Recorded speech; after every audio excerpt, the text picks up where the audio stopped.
هیڅ هم نشو کولی. زمونږ په لاس کې دا طاقت نشته دی چې مونږ لاړ شو او د اسرائیلو خلاف مورچه سنبال کو، ځکه منځ کې سرحدات دي، منځ کې ډېره لویه علاقه ده، حکومتونه دي، ریاستونه دي، اجازت مونږ ته نه میلاویږي. من رأى منکم منکرا فلیغیره بیده.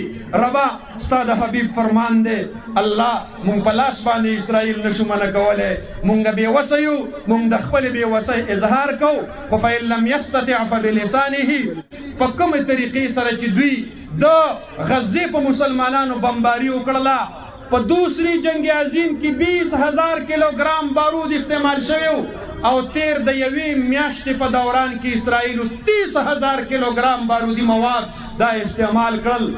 پاسفورس بمونه یې رارتاو کړل، 50 منزله بلډینګونه دا یې ملیامیټ کړل.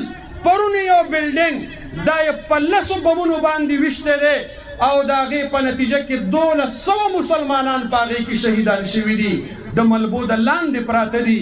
زما محترم ورونو، مونږ د دغې خبرې دپاره راغونډ شوي یو، مونږ د هغې سره د یکجهتۍ اظهار کوو.